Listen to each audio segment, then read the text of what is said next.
Dating back to sort of Evian Hotel. Started out as sort of a creative collective, for lack of a better term.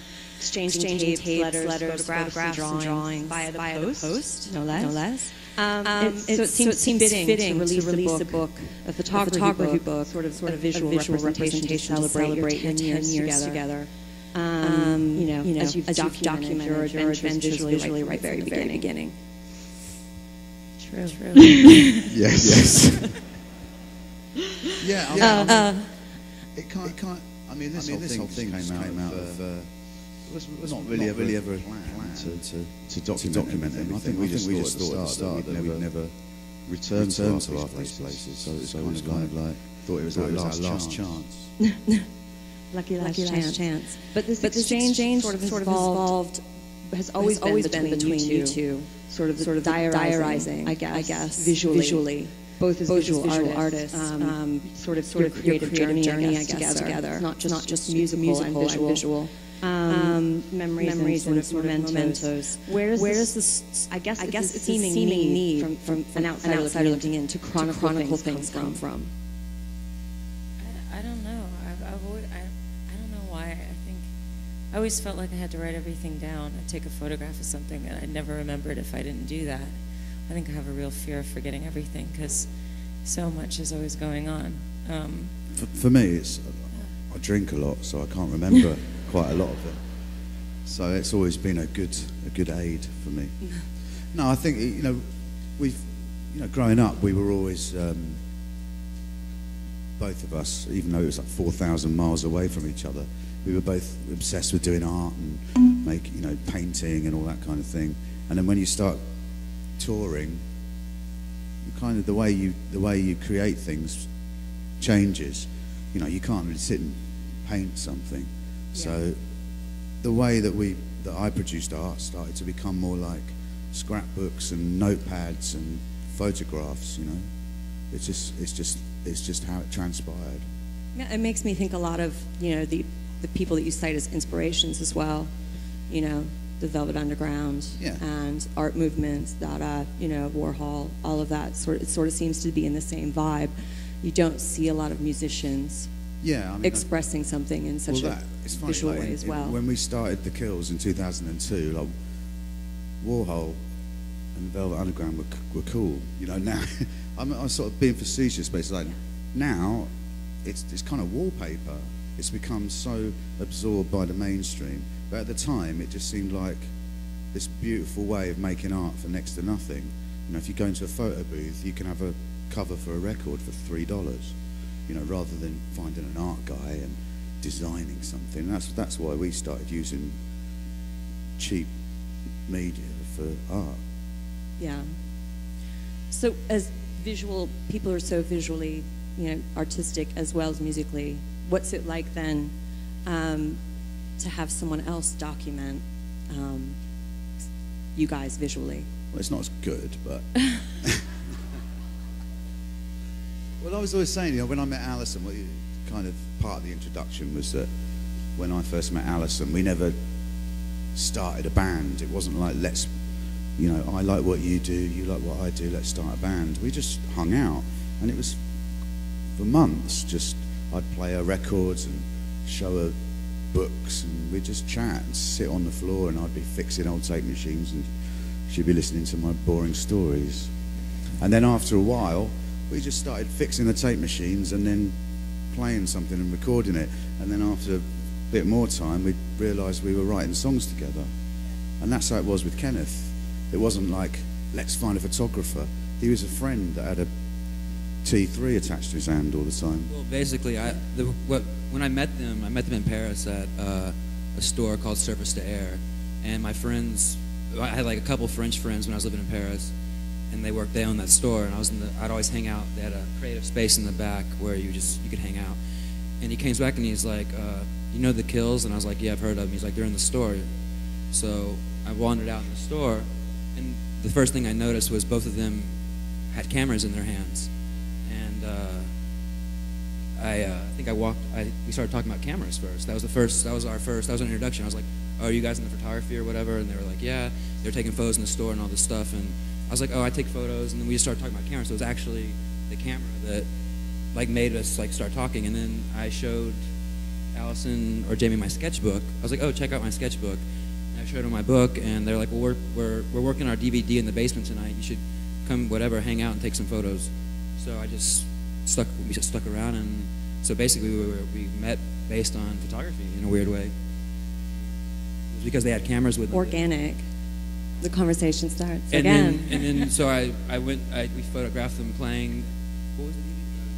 I Hate the Way I You Hate the Way Love. You That's Love. what Yeah, it's they were called. working on I Hate the Way You Love, and I took some photos, and they invited me to their show the next night, and I went to their show, and that was it. We exchanged numbers, that was it. And then a month later, this is when I was living in New York, this guy texted me out of the blue, or he called me actually. Were we texting back then? I don't know if there was texting then, but he called me up and he's like, hey. I sent him a telegram. Yeah, he sent me, and he said, hey, it's Jamie from the Kills. We met in Paris, and I was like, oh, hey, and he's like, we're in New York. Do you want to shoot our press photos? And I was like, sure. And That's when you guys went out to Coney Island, right? yeah, that was our first, besides the Paris meeting and hanging out for whatever, a few hours in Paris. Yeah, we didn't know each other at all. Yeah. We met somewhere, got on the F train, and me and my buddy, and these two, we went out there with a bag of clothes, and But so that was pretty interesting because we just ended up talking quite a lot and not really taking any pictures until the light started going, and then it was like, fuck. I'm doing an impression of him. Fuck. We better do some work, dude. So we went onto the beach and started shooting. Probably only shot 2 rolls of film, right? 3. And then we went out in Manhattan in the evening, and that's where the bulk of the shots started really. There was a lot from that. we did the shoot in Coney Island, and then we went and had sushi or something, and then we ended up at the dark room, the bar on Ludlow Street, right? And yeah, a lot of the shots that really, I think, actually used one on your record cover were the shots that we weren't like, oh, this is our press shoot. It was like, this was us drunk in a bar, until the wee hours of the morning. There were those photos that actually worked the best for what we were doing. I mean, we used obviously the ones from the beach as well, but it just happened. We just were hanging out, just hanging out. So 2 rolls of film, Coney Island, but then 9 years later, there were, I guess I read 600 rolls of film, 20,000 photos. Just from my perspective as an editor, how do you even begin to start to edit something like that, something that mammoth? Well, it didn't start off as a book. It just started off as, after we did that, after we hung out in New York, we obviously liked each other in some form, and we kept in touch, Yeah. And I think after that it was Hysteric Glamour, the label from Japan, called me up and said, hey, the Kills, right? You just did their prep, or whatever. And I was like, yeah. And there's like, they like our clothes, Hysteric Glamour. Can you shoot them? Maybe shoot a fashion story on them. And I was like, yeah, maybe.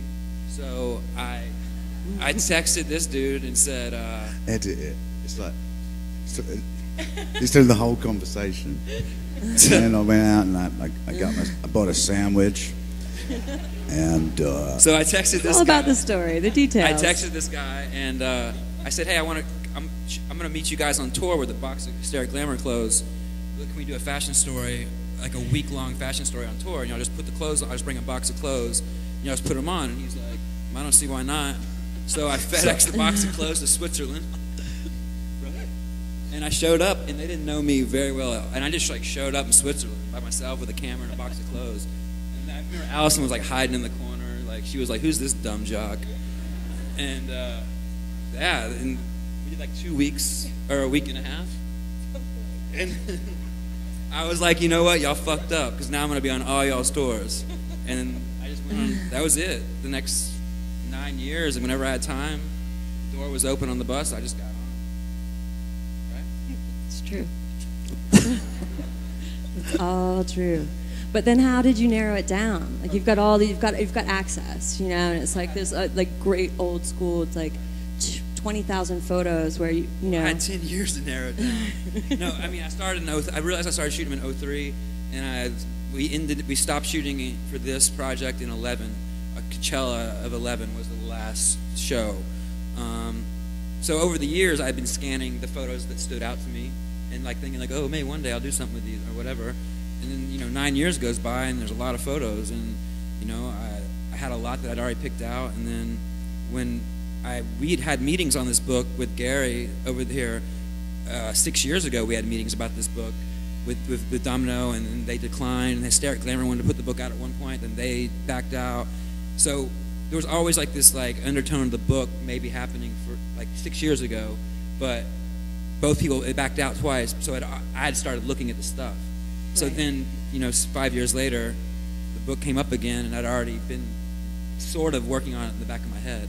Yeah. So it was hard though. It was really hard to put the book together. I had to like pass it off. In a way, it was that, it's kind of having that many photographs.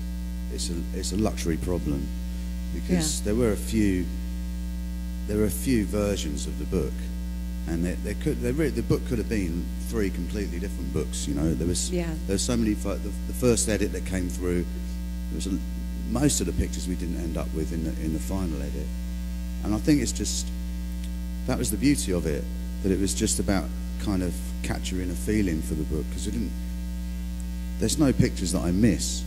Yeah.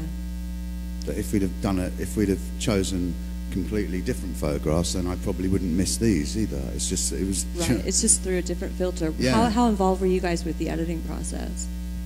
I had to send everything to them, because obviously there's photos. I was everywhere. I slept in beds with both of them. I've been not true. Yeah. Dicey. All right. I was everywhere. So I have a lot of photos that I'd be like, hey, what about this? He'd be like, nope. No, okay. I can see your dick in it. Yeah. No. So I had to say do you mind this? Can we use this? Yeah, no, for sure. Because I think there's something about what you guys do with the visual background, and there are images and things, with the Polaroid exhibition and everything. I feel like you do really expose yourself, maybe more than some other. I know. Don't look at me so shocked, but I think there is there's an intimacy. You said that I expose myself.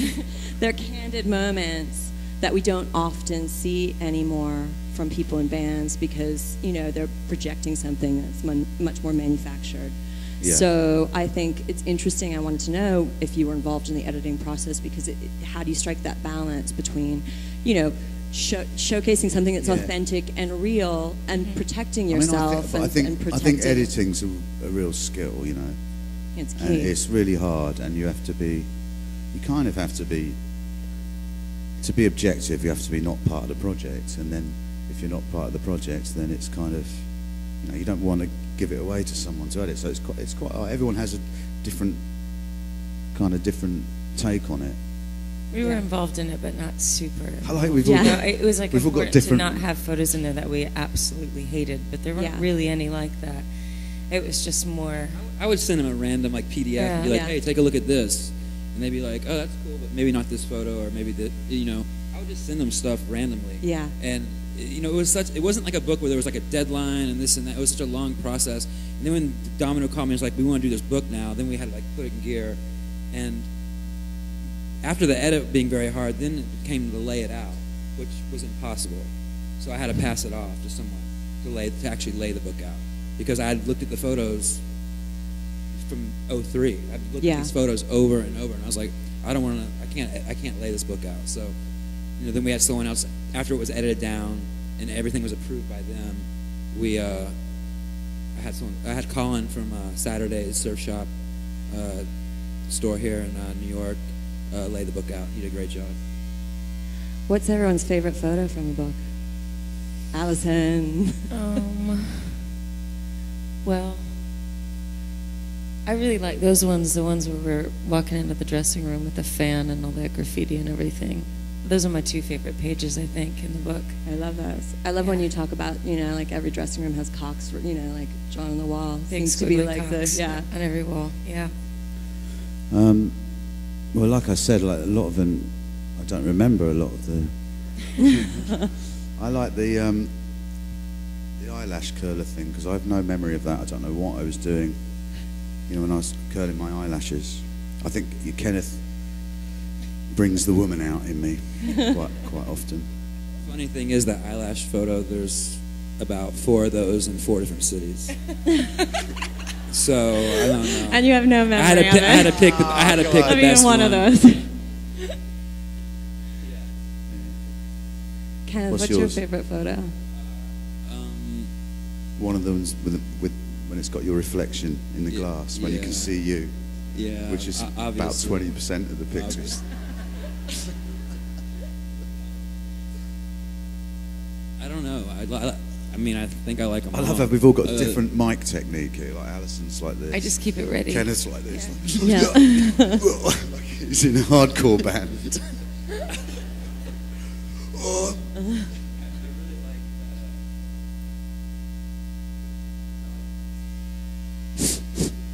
The subway stairway one over there. I like that one a lot because I really didn't notice it until a few months ago. You see so many photos, and then I realized that was the coming back from the trip from Coney Island, and I like that one a lot because they look so different. Like it's so long ago, and I don't know, I really like that one a lot. That shot from Switzerland of Alison from underneath. Yep, that sounds that's a bit, from Switzerland. That I want to actually. Artistic angles. I print of that. I think that's fantastic. I love the ones of Alison laughing because they have the most, arguably the most contagious and unique laugh of anyone I've ever heard. And you had said that you were drawn to Kenneth because of his dark Texan humor. So he's pretty funny.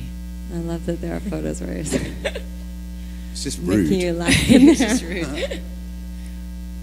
I really like too the one of Jamie in that hotel bed with the pink comforter. That one. I love that one. It's not. I don't think it's a print, but it's in the book. Where is it?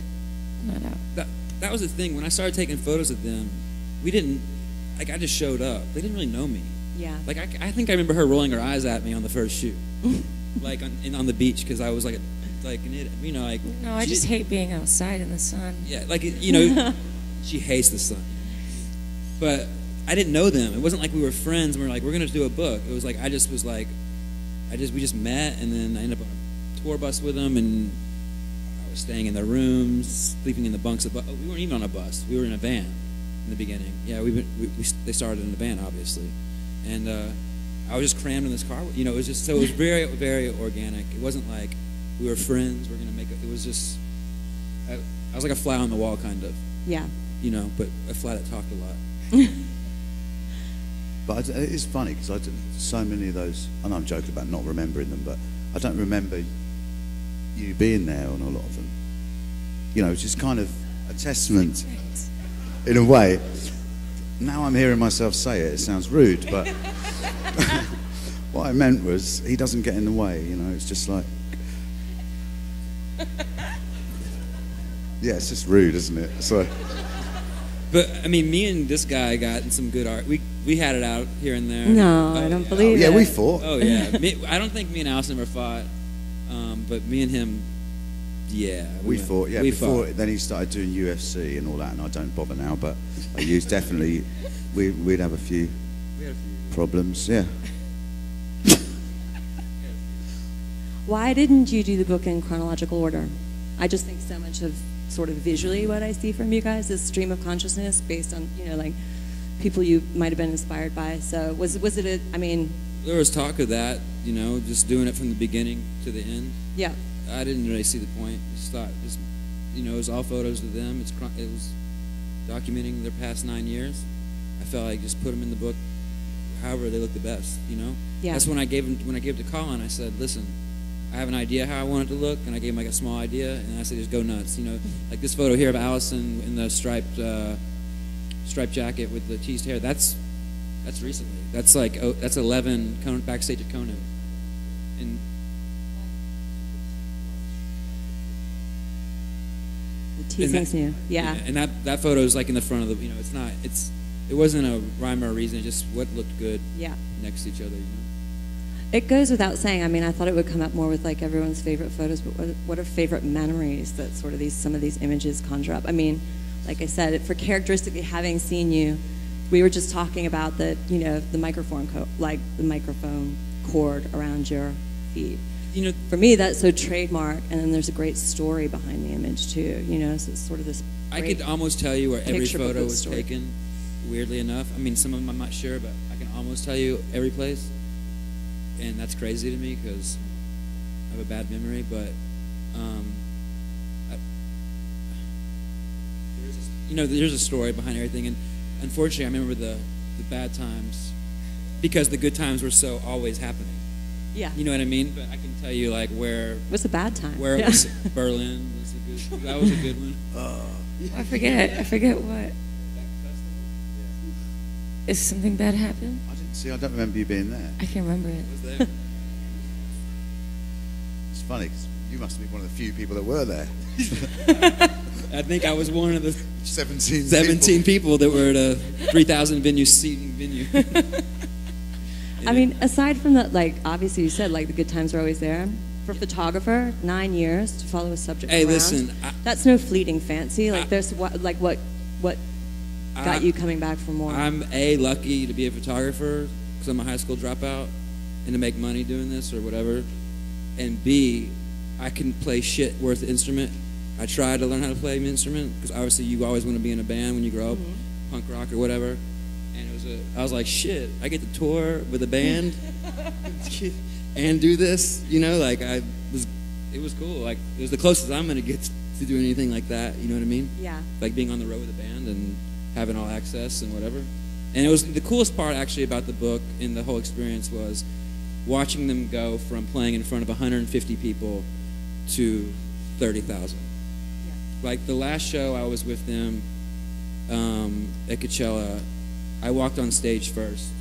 They're back down on the grass, and I remember I walked out because I've been to like a lot of their shows, and I was like, holy shit, there's a lot of people here. And it was like not like just Coachella people, it was like people to see the Kills. And it was like it went as far as I could see. And I walked back down the steps and I looked at Jimmy and I go, this is a big show. And he's like, really? And I was like, it's big. Yeah, it's funny because that's really hit me from when you look at the early pictures from the first tour that Kenneth came on. They're kind of like they focus on toilets and and like horrific hotel rooms and stages that look like they've been just stapled together with the carpet made of chewing gum. And then the sort of more recent shows, as things got better, bigger, better, I don't know, for us, then the focus starts to become on crowds. And there's the later photographs have got more crowd shots because I think it's just when the venues get bigger, they're kind of a little bit less interesting. There's the scenes, the hotel rooms are less interesting. Yeah, and it starts to focus more on the crowd. Tour bus isn't as interesting as the van. I think the spectacle just goes out rather than in. Because in the beginning, we're in a van. I was sharing rooms with them. The venues were really small and shitty and smelled like shit. All right. Everyone's got to start somewhere. And then, that last tour, not even the Coachella show, I think there was a show in San Diego before Coachella. It was like a House of Blues type, I think it was at the House of Blues actually.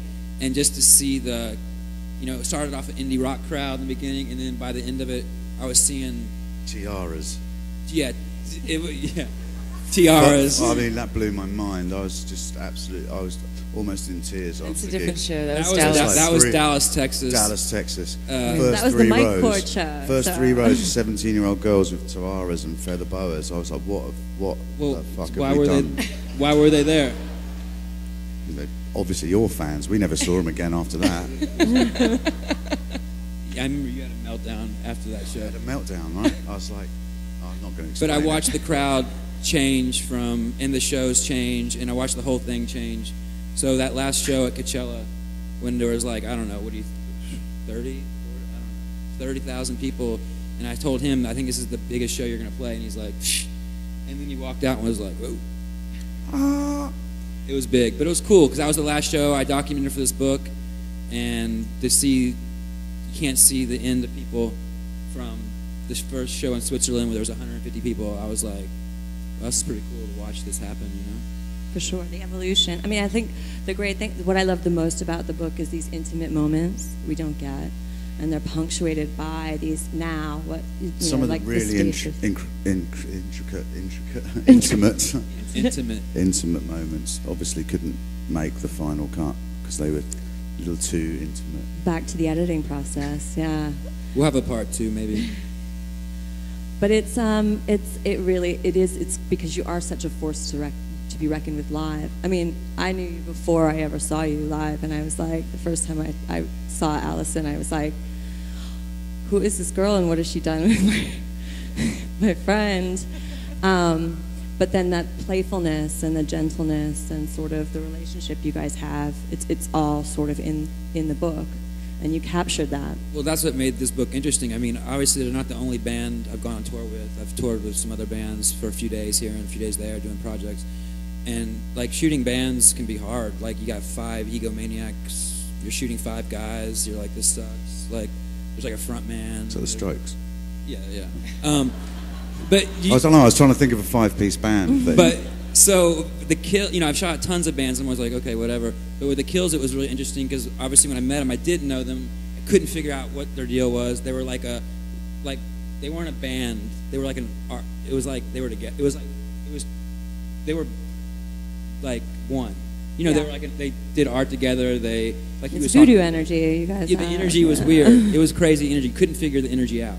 So it made it interesting for me because there was, with that crazy energy, lots of, there's only 2 people. So there's not someone taking sides. So I was some turn to the guy, the other person.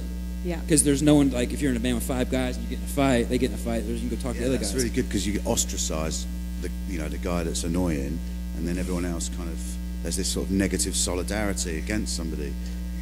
But, you can't do it. I mean, I just end up sitting on my own in my fucking room, not talking to her. But it was interesting. That was drew me to do the doc. When they offered me that I could come on tour whenever, they were the perfect band for me to do it because I didn't understand I didn't understand the relationship. I didn't understand their energy. It was crazy to me. Like to watch their stage show in the early days. So it was like a really good subject for me. And like you said, when there was riffs or problems, it was funny because it wasn't like you could go be like, fuck him or whatever. We'd sit in his room. Yeah. In his white wine. Solidarity. Allison, one of my favorite quotes that you said about the book, I'm taking it out of context, I'm just going to, is, I know when we're looking straight on, we're looking straight through. Do you remember saying that? I do remember saying that, but I don't remember the context which I was saying that in.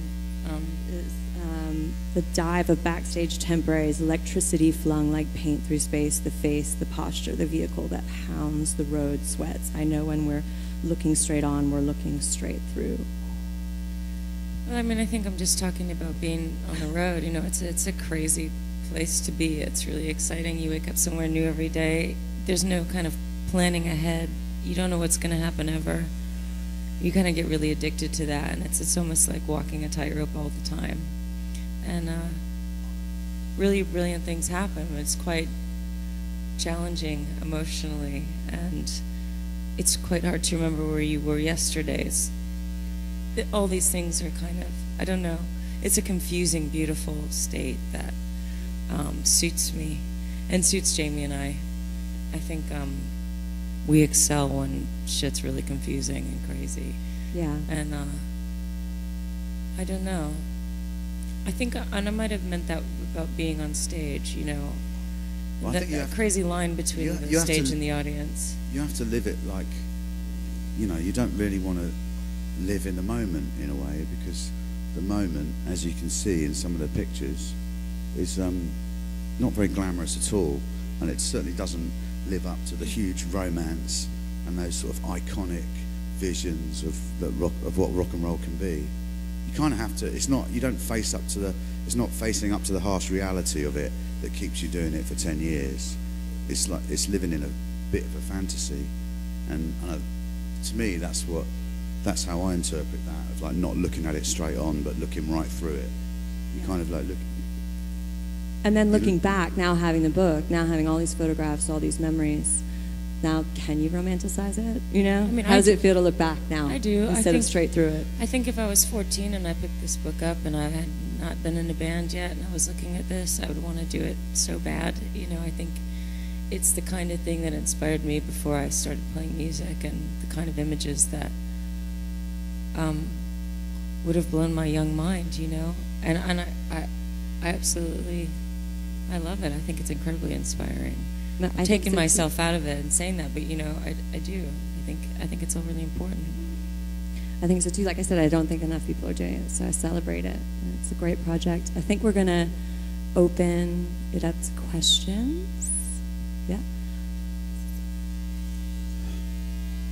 We're gonna.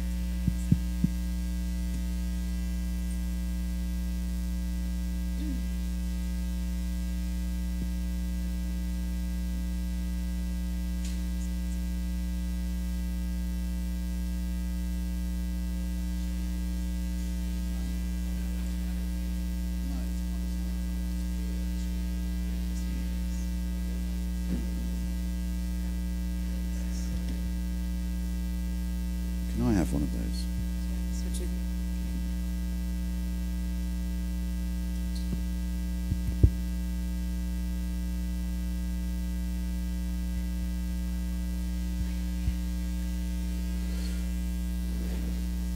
Let's do that.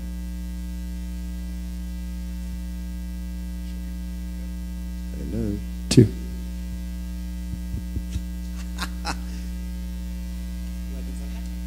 You have to give the mic to the person that's asking the question. Hi. Sorry, I've been in this business a while. One question is, can I take a Polaroid of you guys? My answer is yes. Please. Awesome. Sure. Thank you. And my second question is, I know that the entire book was shot with film. We collect, me and my boyfriend here, we collect film cameras. I just didn't know if you had like a go-to reference that you use for For this book? No, just for cameras in general. Like, we'll get a lot of old cameras that we just buy in hopes that there's a certain charm to them, but I didn't know if you had like a reference for where to look into cameras. You want me to tell you where to get it? No, just like a reference point of where to look. I recommend B&H. Whether they're work, I mean, listen, like whether they'll work, whether they're still film for them, just more of a practical. I mean, you know, when I first started taking photos, you know, digital wasn't here where it's at now. It wasn't even a thought. So obviously, photographers all use different cameras. Like everyone, like that was the thing. You would use different cameras, and you know, everybody clung on to you find what you liked, and I still shoot film, not so much for magazines or unless it's like it's something I can do. But usually they want stuff turned around so fast. But you know, all these photos, I can tell you what they're taken with. They're taken with a Contax G2 and a Contax T2 and a Nikon F100 and a T3 and a Fuji 645 Auto. But mostly the bulk of it is Contax G2 and Contax T2 and T3. Okay. Some Nikon, but I love all cameras. I think they all look different. You know, these cameras are sharp lens cameras. And the Nickelodeon one. Oh yeah, the Nickelodeon. That split frame photo was taken with a Nickelodeon camera. It's like a toy. Okay. Thank you very much. Sure. Our fan base at Milk Studios wants to know some things, and Leon at Forever A Leon wants to know, looking at the pictures, was it more fun back then when you started, or is it better now? It was more fun back then. Fair enough. Come on. I mean, I don't know. It's just like you're not really. It's hard to say. It looks more. I think you kind of tend to telescope all the good times together. You know, when I can do it. Oh, yeah.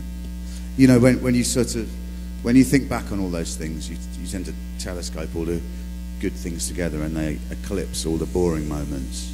I mean, it's not like good times versus bad times, because the bad times are just as good as the good times in a weird way. It's the monotonous, boring times that are the worst. And you kind of, when you look back at all these things, you forget all the boring things. And now, Are you having a good time? do you know what? Do you know what's happened? I've gone blank. So I'm going to end there.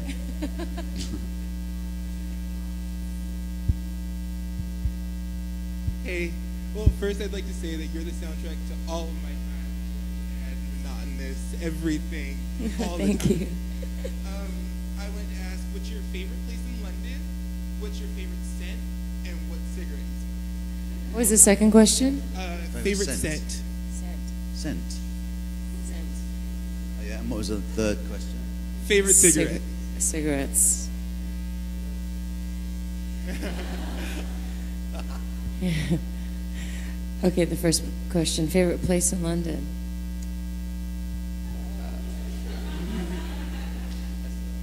It's tough. No, what do you think? My favourite place in London is my house. That's mine too. My house, not your house, but our house.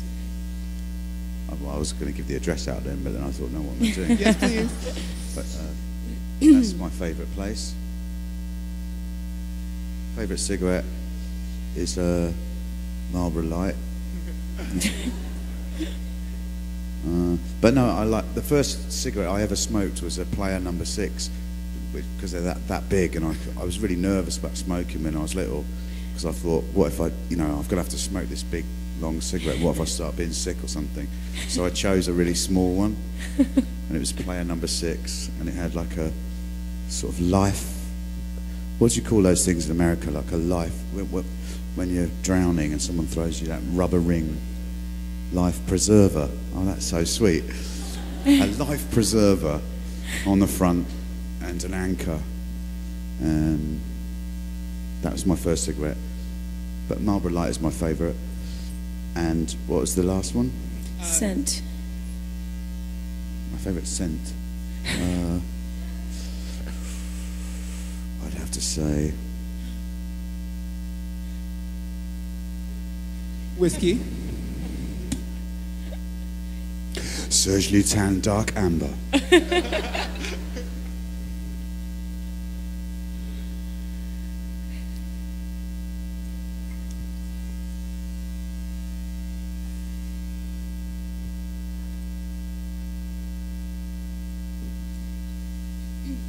About having good times and bad times.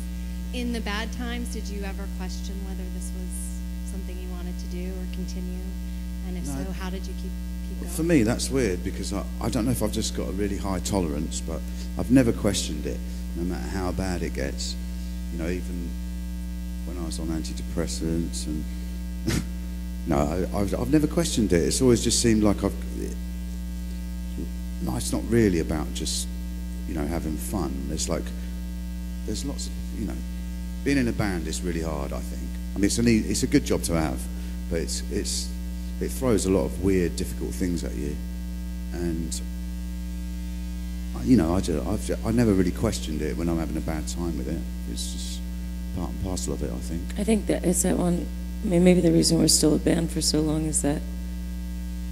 I mean, I don't know what the hell I would do other than this. I wake up in the morning. It's the first thing I think about doing. It's the last thing I think about doing. It's the only thing I'm sure of, maybe in the whole world. And so, bad times are bad times. I mean, you have no matter what you're doing, and but a sure thing is a sure thing, and I think that's kind of it, I mean, everyone can kind of relate to if they have to come up with a story about their life to tell somebody. Normally, the most exciting, funny stories are the ones when you were having a really bad time at the time. Then the worst time you had, the better story you've got. And maybe that sounds a bit superficial, but I'm always really aware of that, even when I'm having the worst time ever. That it's kind of, it's shaping me in a much stronger way than just lying on a beach having fun. Although I do like the beach thing.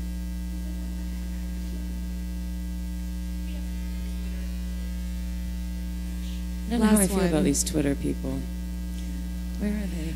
Evie May would like to know if you had to sum up the last 10 years in 3 words, what would they be? Kind of okay.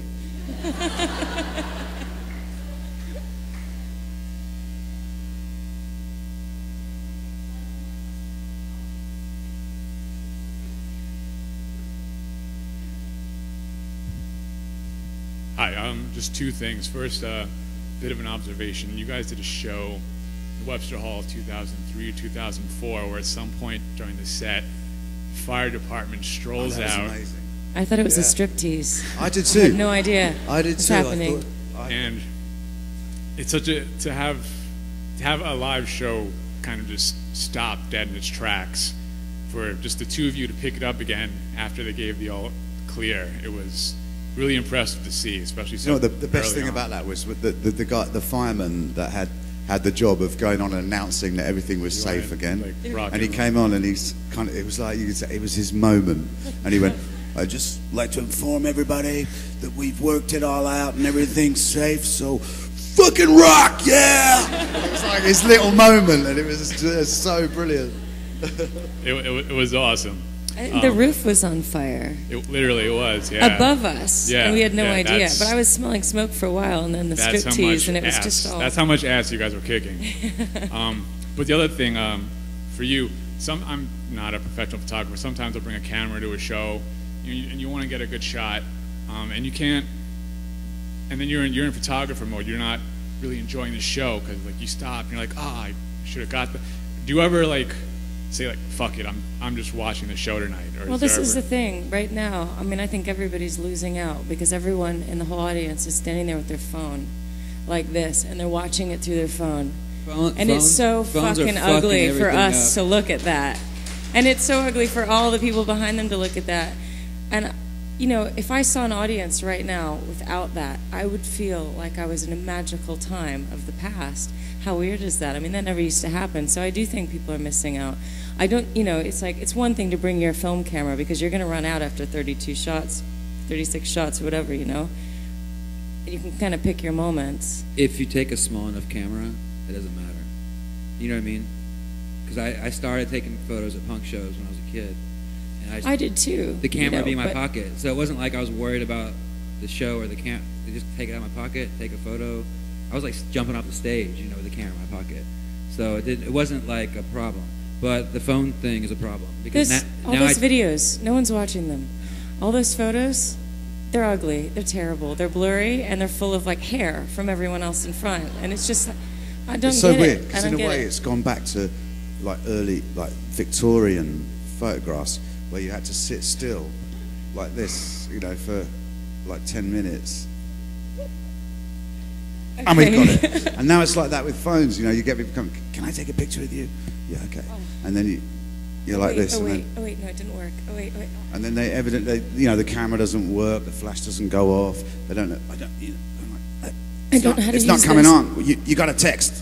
And so, and it's kind of regressed back to that thing of sort of standing still for 10 minutes. It's really bizarre. Oh, sorry, it was a video. You're like,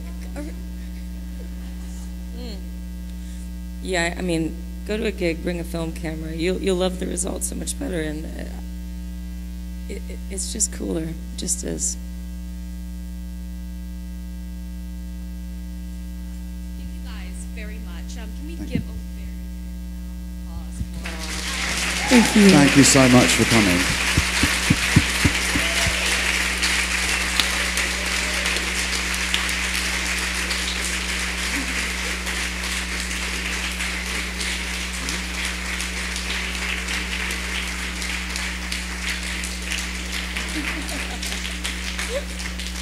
So on behalf of Milk Gallery, I want to thank you all for coming out and thank you guys for your generosity and spending time with us. I know it's never easy to get up in front of an, well, you two might be used to it, but I know Kenneth does not love being in front of an audience. So He did great. thank you for doing it. The official reception and book launch party will begin tonight at 7 p.m. So go out, have some fresh air, go smoke a cigarette if you want, and we'll see you back at 7. Thanks Thanks, again. everyone. Thank you very much.